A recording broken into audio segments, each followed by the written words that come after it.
This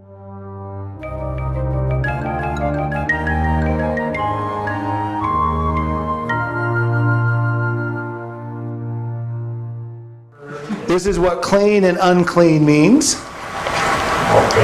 There's 10 statutes. Clean and unclean. Clean simply means clean, fair, or pure.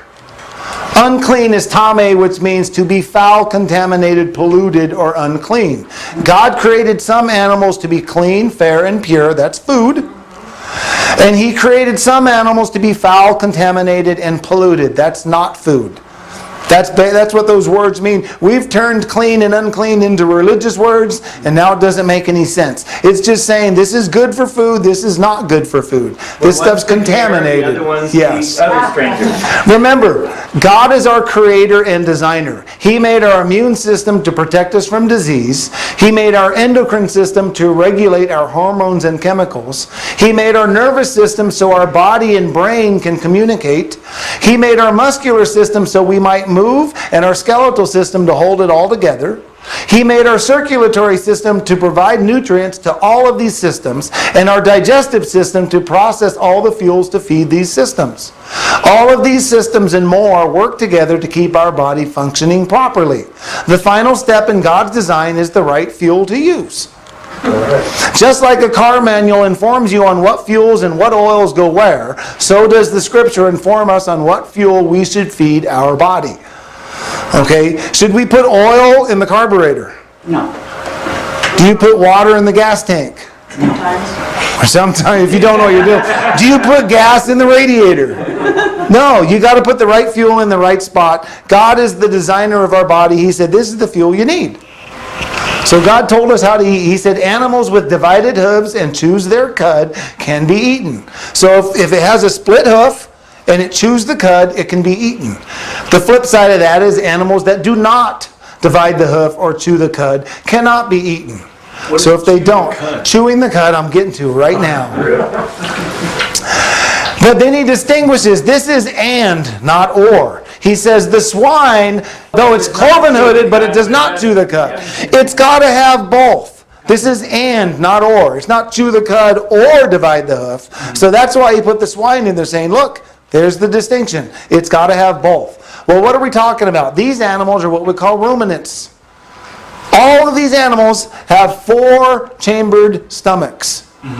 Okay, that means they eat only plants. Their food is thoroughly digested 4 times, which creates better meat. All of these animals have a much cleaner meat that we eat from them. Okay, animals that aren't ruminants don't have that. Chewing the cud means they upchuck it, chew it some more, and it goes in the next stomach. Yes. Oh, great. 4 times. It's multiple. It's eating your food multiple times, basically. So it's digested very thoroughly. So all those animals eat plants, and they digest their food very thoroughly, and that makes the meat much better for us to eat. Fish that have fins and scales can be eaten, but all water life that does not have fins and scales cannot be eaten. If you look and study what these are, that means fish that do not have fins and scales are bottom feeders. They're all scavengers. They are the cleaning system for the waters. They're cleaning up all the junk, all the disgusting stuff on the bottom of the floor. Is their meat going to be healthy? No. No, it's not. Unclean birds is not as clear. Okay, it just lists what's clean and some that are not, or what's unclean. Okay, the eagle, the ossifrage, which is a bone-eating bird, osprey, which is a sea eagle, vulture, kite, raven, owl, nighthawk, cuckoo, I don't know how to pronounce that, hawk, little owl, cormorant, great owl, swan, pelican, gear eagle, stork, heron, lapwing, bat, and all flying animals that creep on all 4s. The one thing you'll find out, and I looked up every animal listed, these are all birds of prey or scavengers. That's what they are. We are not to eat birds of prey or scavengers for the exact same reasons. They're the cleaning system of the land. Ducks are okay. Ducks are okay. Chickens, Ducks is one of those gray areas that you'll hear good arguments either way, but I wouldn't get mad at someone for eating a duck. I don't have much desire to, but there's people that'll argue both sides. Keep in mind, we should not presuppose our classification system on God's. He didn't classify them like our scientists have in modern days. We have families and all sorts of different... That's not the way God classified them. You never hear about them eating a chicken. Yeah, God called a whale a fish. We don't call a whale a fish. I think God was right, because there's a lot of similarities with a whale and a fish. But because it, breathes air, and we call it a mammal, and we put it in a different classification. You see what I'm saying? So just because we classify it this way, if we will run into a lot of scriptural problems if we take our scientific classifications and put it on the scripture. So how do we know that was classified as a chicken back then? We don't. That's what this is. Like I said, this is a gray area. The scripture's not clear. What we do know is these are unclean, so we shouldn't eat these. That's what I would say. The ones that aren't listed, you know what? We're going to have to pray about it. We're going to have to use our brains and think. And the determination I made is these are all prey and scavengers. I know you guys are dying to eat some insects, so I'll tell you which ones you can eat. The locust, the bald locust, and the grasshopper you can eat. Okay, so all those that leap with all, that have legs above their feet. So insects with legs to leap are herbivores. They're plant eating. Other insects are scavengers. So crickets are okay, believe it or not.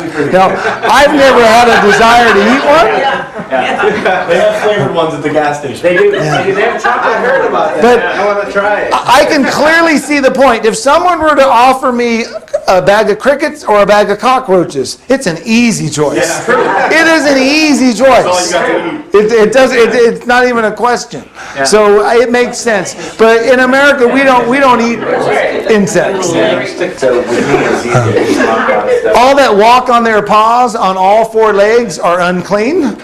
If you think all these coyotes, cats, these are scavengers, and they're all scavengers. They'll eat whatever's put in front of them. Yeah. If they run into a dead carcass, they're going to eat it. I mean, we don't want to eat these animals. All creeping things are unclean. Turtles, mouse, weasels, we're not to eat those either for the same reason. They're all scavengers. All that crawl on their belly are unclean, so snakes we shouldn't be eating. I know that's popular for some people. And all that have multiple legs or feet are unclean. So millipedes, centipedes, all those are unclean to eat, so we shouldn't be eating those. So God made some animals that are clearly good to eat and some animals that are not. Yes?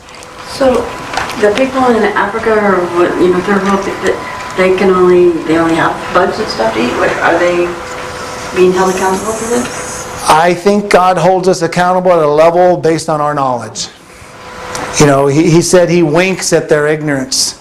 But then when they're given knowledge, this is in the book of Acts, now they're accountable. But you miss out on a blessing. Yeah, if you miss out on. So you're losing out if you're ignorant and not following God's laws. So the more you learn, just remember, the more we're accountable. So we should start following it. But that's when you know it here. I don't think it's because some people told me I should follow God's law years before I started following it.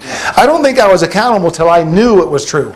And there's a big difference. We're reaping a lot of the blessings because of the way we've started. We're nothing like other nations. Yeah. Our national average is 75, pushing 80 now, as far as our years. And God said He will give us the number of our days, which is 70 years or 80 if you're strong. So we're still reaping the blessing right now as a nation.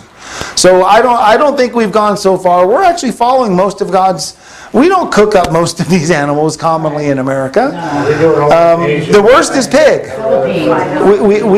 We cook up pig too much in America. Okay, so a quick summary. We can eat all animals designed as food. These animals all have healthy diets. We cannot eat animals that scavenge or hunt. These animals God designed to clean the earth. It's His design system.